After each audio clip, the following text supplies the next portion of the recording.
Many village halls host shops, markets, post offices, and all kinds of other community businesses. If you're interested in doing the same, or perhaps starting up another one, keep listening. Hello everyone, and welcome to the Village Halls podcast, sponsored by Allied Westminster, the UK's largest specialist provider of village hall insurance and the home of Village Guard. Now, we've already dedicated a few episodes to community businesses linked to village halls on our show. Remember Hermione and her village hall shop on the Isle of Skye, and how she kept everyone fed during lockdown? And just recently we spoke to Finbar Murphy from Cookham Dean in Berkshire about their fantastic meter market idea that's helping their hall financially. Well, this got us thinking, just how easy is it to start a community business? And what support is out there to help village halls, or anyone else for that matter, get one up and running?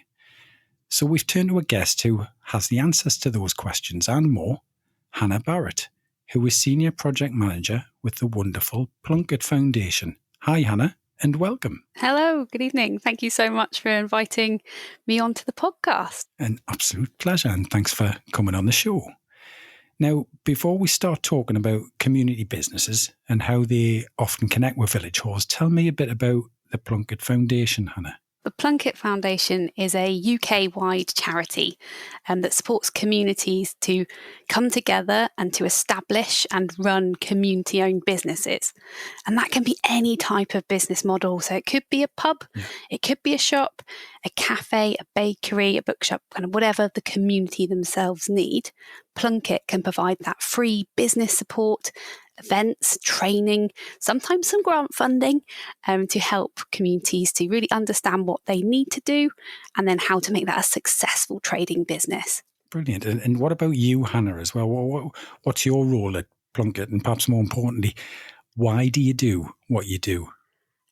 So my role is Senior Project Manager, and I'm part of the community business team. And we're kind of the forward-facing, customer-facing part of Plunkett. So we're there to answer the helpline inquiries, whether that's over the phone or via email, but also to make sure that groups get that bespoke business package that they need. So that's an advisor who would come out and talk to the group one-on-one, understand what their needs are and help them to build the right business for them in their community. So I work with directly with community groups, but also with funders as well. So always looking for funders. So we're approaching new people all the time. And so I'm liaising with funders as well to try and bring in more money to the charity. Fantastic. So tell me a little bit more about community businesses. Why are they increasingly important in rural communities in particular? And do they work? Absolutely, they do work, and they're hugely valuable for rural communities. So obviously, a lot of communities are losing their services, losing their centre points. And without those centre points, those natural meeting spaces, you get isolation and loneliness. You get a lack of jobs and opportunities and education because there's no local shop, there's no local pub for the kind of young teenagers to go and get their first job in. There's no place for people who are perhaps living by themselves to go out and have a coffee and bump into their neighbours. So they're really important centres for communities, and often people talk to us and say, you've put the heart back into where we live. I haven't seen Betty for 10 years and I bumped into her the other day and I used to know her at school. And it's those fantastic stories about people meeting each other and seeing each other that make them so valuable, as well as the fact, you can pop down the road and get your extra milk, your toilet roll, those essentials that are stopping a car journey, reducing emissions, reducing the impact of climate change. So they're really important, having these local services for people. And are they successful? Absolutely, because the people that run them make them successful, because they are community developed. They're the ideas of the community and they run them for the community. And the long-term success rate for community businesses are 94%. So when they're up and running, they fly. And that compared to the average of small, medium business nationally, which is 46%, I believe, that's fantastic. The rates, when they're open, they stay open. Wow, that's brilliant. And I guess that just connects that whole thing you're talking about there being a need for that, because there's a need. That I guess that's probably the secret of their success. Yeah, absolutely. So they'll identify through a community consultation, which will be in the forms of surveys, meetings, online meetings, poster campaigns. They'll try and get people involved from all households, get the local school children involved, do those consultations, identify what the need is. And that might be a cafe, or it might be a bookshop, and it might be saving the pub, but actually not just saving the pub for beer and some food. The local children want a place to learn, have a drama class in, or parents want a space to have a parents' club. So it's about thinking about what the asset is and changing it and adapting it to the needs of the community now. Yeah, you've created a nice connection there, because you've mentioned a couple of things there which kind of link very nicely to village halls. And of course, I've already mentioned a couple of community businesses at the beginning of the show that we featured. There does seem to often be a close link between village halls and community businesses, doesn't there? Absolutely, there is. All over the UK, there are wonderful examples, you mentioned too at the start, of communities that have perhaps utilised a village hall car park and put in a porter cabin, which is what they did in Down Ampney in Cirencester. But actually they raised enough money over time, and now they've completely created a new village hall and shop and cafe and post office. So they did really well at collaborating. But there's also Southwark in Gloucestershire celebrating their 40th birthday this year. And they run a pop-up village shop within the village hall. So you can have really different models of kind of a static porter cabin through, or caravan, or a shipping container, really, whatever kind of entity there is. Communities are really resourceful and can create these fantastic spaces, as you say, collaborating with their village hall. Do you think the pandemic's created even more opportunities here to develop community businesses? There's a lot of talk around this word localization, where people increasingly want local suppliers rather than those big multinationals. Absolutely. So throughout the pandemic, we really saw communities step up and embrace community businesses. So actually a huge number of the community shops did really, really well because people, as you say, wanted that local supply. They really valued that they could pick up eggs from the local farm, meat from the local butcher within their community facility. We saw, I think it was Ermington set up in 6 to 8 weeks, their community shop that is connected to the hall. We saw Mighty in North Wiltshire do a similar activity. They set up really, really quickly because there was demand, and there was crucially a lack of supply because people couldn't get what they needed. So villagers stepped up and provided that service through community business. Yeah, absolutely. You're right. We are seeing more hospitality businesses struggle during the pandemic. Yeah. And I think we do really appreciate being able to pop to the pub now that the pubs are back open. But that does also mean that there are a lot of hospitality businesses that are now up for sale, which gives communities an opportunity to take them under their own wing, to do what they want with those assets. Or perhaps if they are gone completely, to turn to their village hall committee, look at the space within their village and say, could we create our own service here?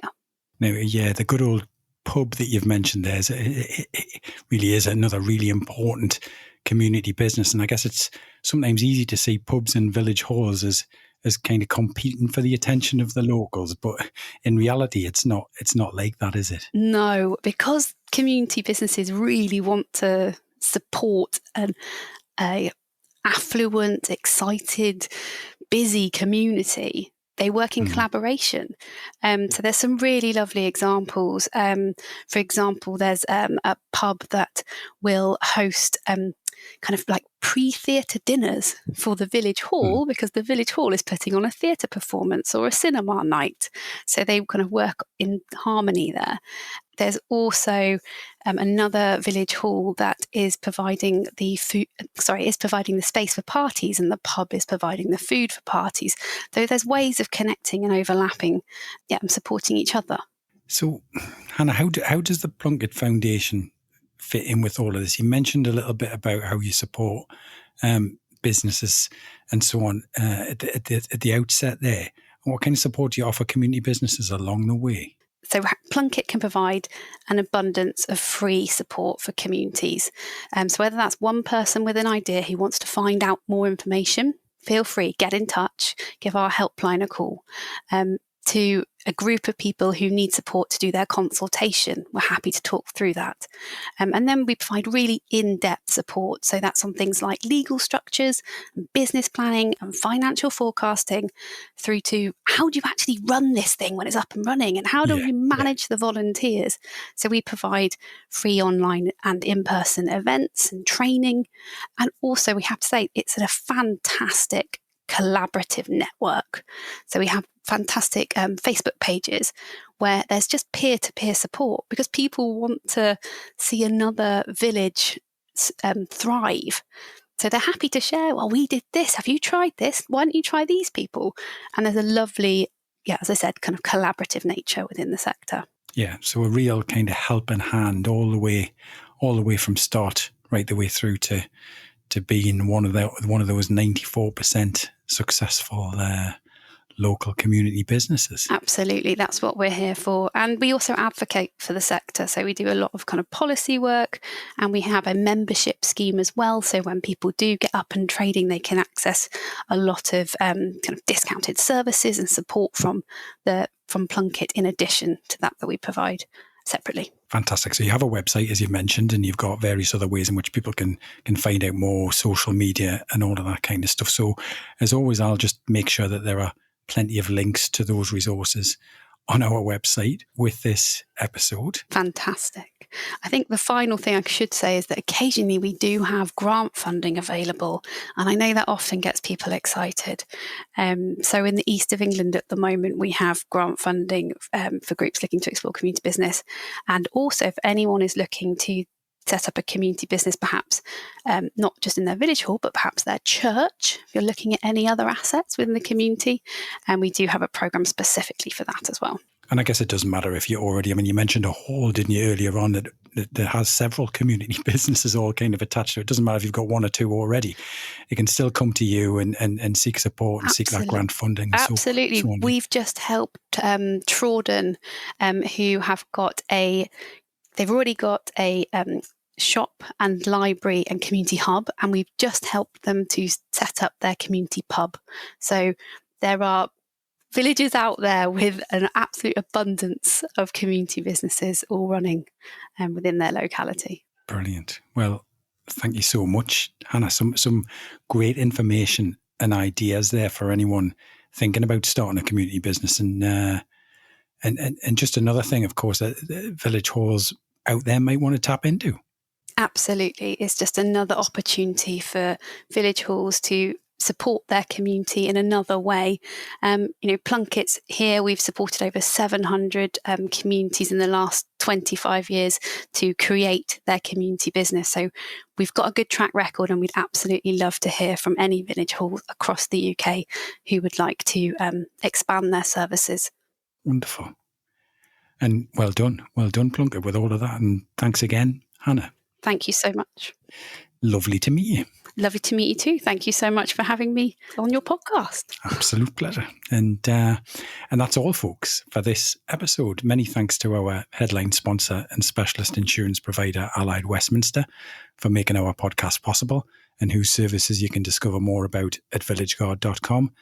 And to online booking system provider Hallmaster, who also sponsor our podcast and can be found at hallmaster.co.uk. You've been listening to the Village Halls podcast, a unique listening community for Britain's village, church and community halls, and anyone interested in the vital community services they provide. We'll be back soon, so if you haven't already, please visit thevillagehallspodcast.com to subscribe, sign up for updates, link through to our social media pages, and to find out more. Until the next time, goodbye for now.